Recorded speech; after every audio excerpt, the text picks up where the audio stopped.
Hello, I'm back and with a very overdue update on my experience with Axonics and how things have been since I've had the permanent implant. There is a reason why I haven't done an update until now, and I'll get back to that a little bit later on. But I'll go back to my trial. So I think when I did the update, I was day 5 or no. I think I'd had it for a couple of weeks. That's right. So I had the trial implant done. It worked after about a week. For 2 weeks, I had the most incredible results. Literally, I would just class myself as completely normal. It was amazing.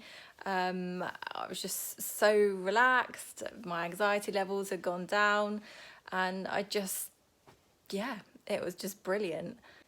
And then one night I went to bed as normal, obviously got all my pack attached to me and wire.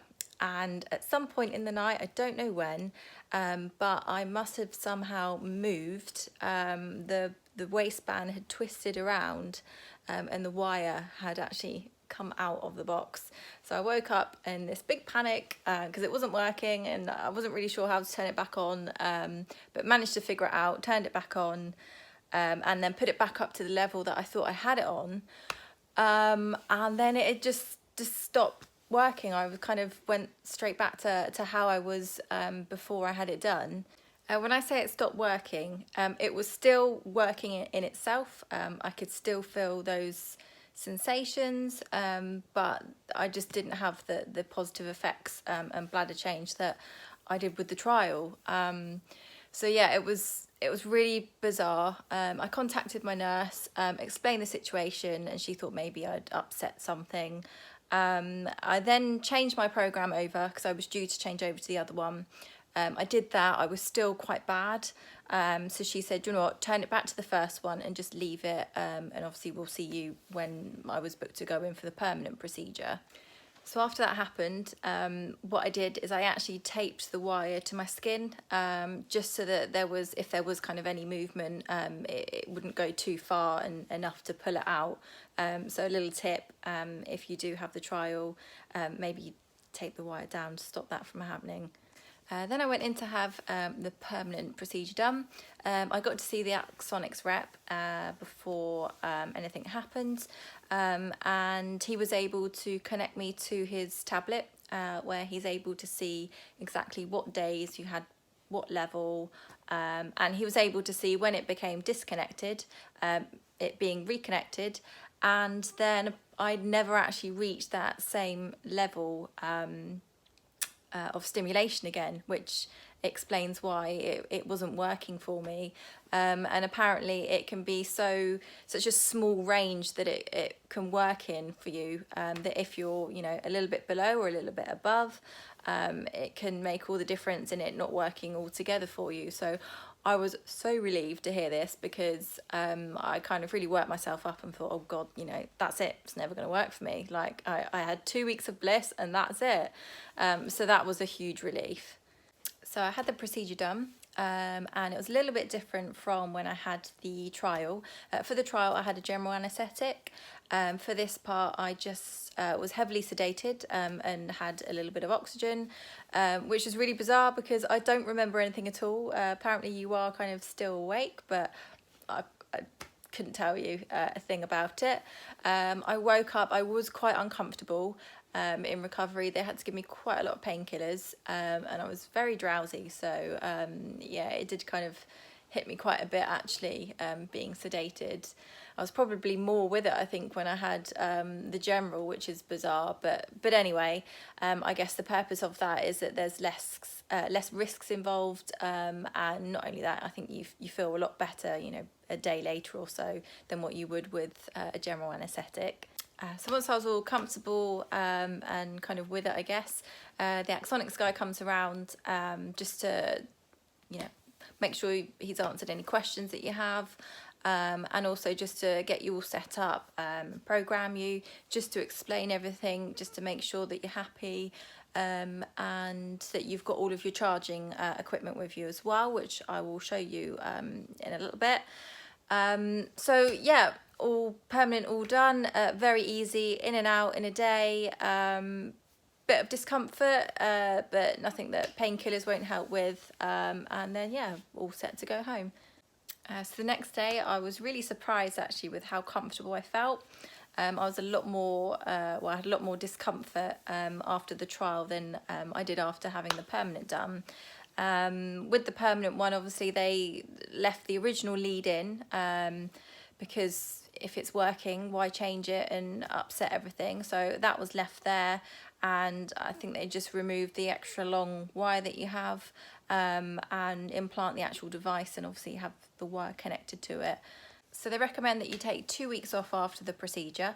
I actually went back after a week because that's how good I was feeling. I probably shouldn't have, but it was absolutely fine. There's no heavy lifting or anything strenuous involved in my job, so it was quite easy for me to go back. So now what I'll do is I'll show you everything that's given to you after the procedure in terms of charging. Obviously with Axonics it's a wireless charging system, so I will show you what it is. So this is the big box they give you. It looks big and scary, and there's lots of booklets in there and instructions, but it's really quite straightforward.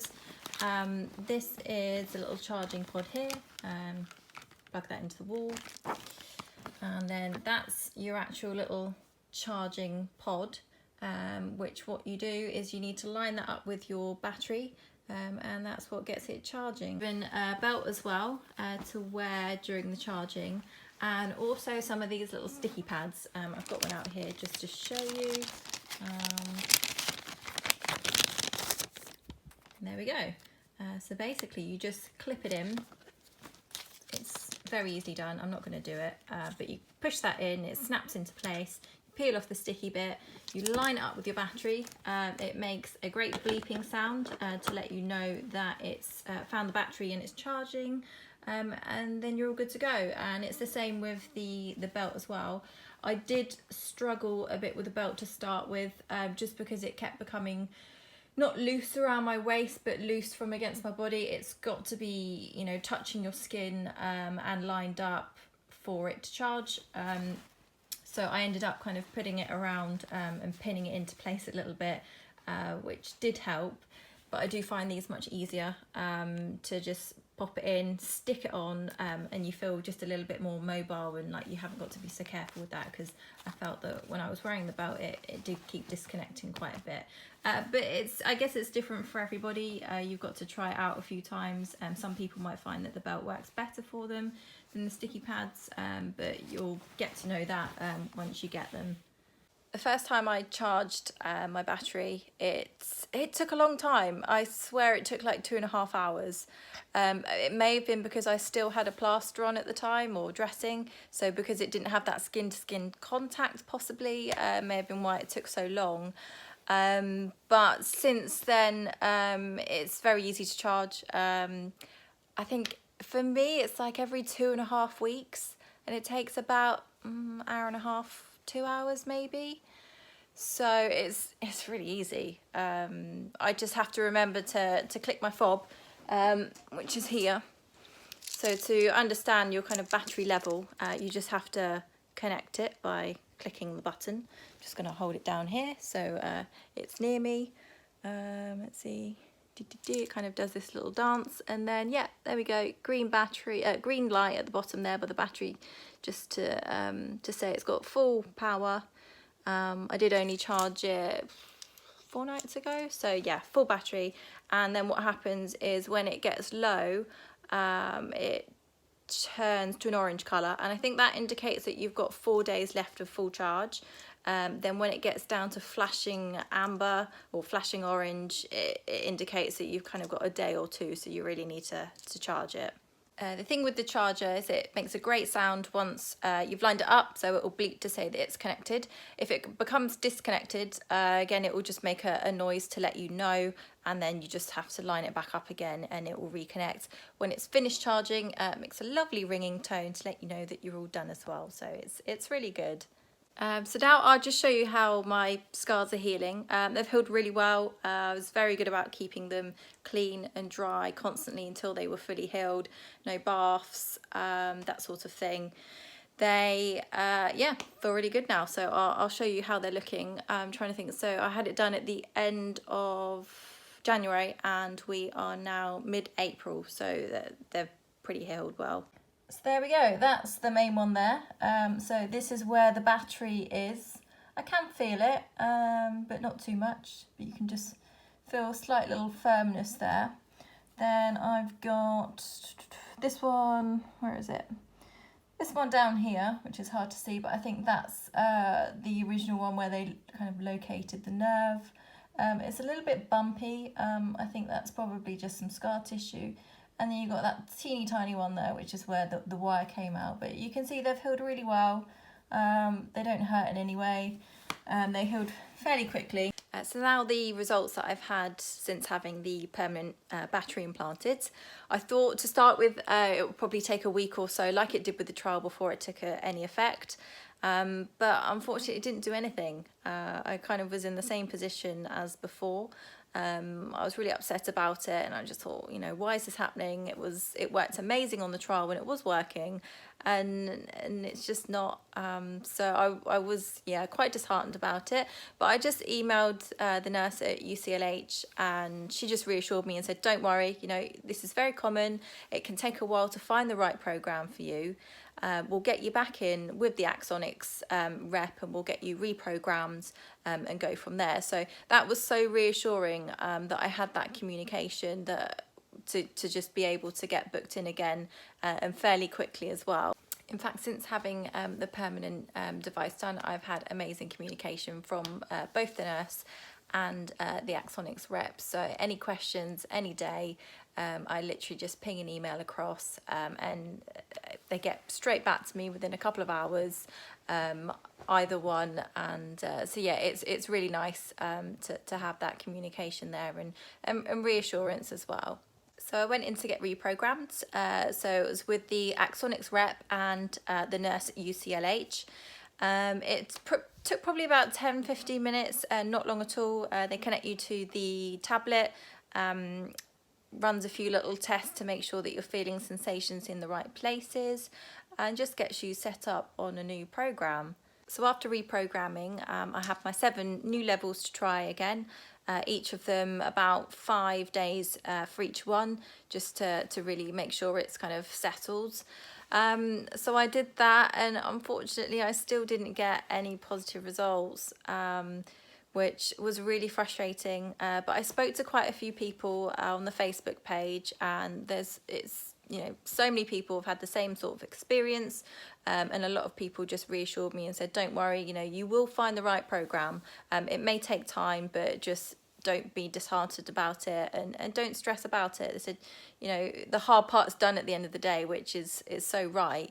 It's just, you know, going in and getting reprogrammed. And as I said, it takes like 10-15 minutes. It's so quick. So just have to be patient, which I'm not very good at. I've been reprogrammed twice now. And the last time was literally just before this mad pandemic started. So I was really lucky to get in and get reprogrammed when I did, because I imagine it's going to still be a little while yet until anybody can go in and have any kind of treatments and appointments at the moment. It's all pretty crazy. But I have had improvements with this setting, which I'm really happy about. They're not as good as the trial, but still it's an improvement. I'm finding that I'm able to hold on a lot longer, which is great. I do still have the kind of need to go, but I'm finding it quite hard to work it out at the moment. I think had I been at work, you know, my normal routine, it would probably be quite easy for me to get distracted, and before I know it, it'd be hours and hours that I've been. But where I'm at home, I'm not working, I'm not doing a huge amount, that this is all I can think about, which probably isn't great to really put it to the test. So I think it's probably better than I think it is. But once I go back to kind of my normal daily routine, I'll really be able to tell. But I think this one, there's improvements, but I think we could still get better. So I'm hoping that I can get reprogrammed again, and maybe that will be even better for me. So that's the reason why it took me so long to upload an update, was because I felt I didn't really have anything positive to share, which was quite wrong of me, because I did the first video to share my experiences, and that should involve the positive and the negative sides. So yeah, that's why. But I'm really excited that it started to finally make some improvements. I guess I've really started to understand that once you've had the permanent implant, it can be a bit of trial and error, and you just have to go with it and just not stress. Like, don't stress about it. I stressed out so much, but after speaking to a few people and just getting that reassurance really helped, actually. So I'm not worried about it at all, because at the end of the day, the hard part's done. I'm not getting worse. I am now getting better. And hopefully, maybe if I can get reprogrammed again, that might be the one. But time will tell. I hope this update has helped again, and I will try and do another one, hopefully an amazing one, in the not too distant future when life returns to normal, because it's all pretty crazy right now with this COVID-19. So I'm wishing everybody well. I hope you're home, staying safe. If anybody has any questions, please do just pop it in the comments, and I'll reply. But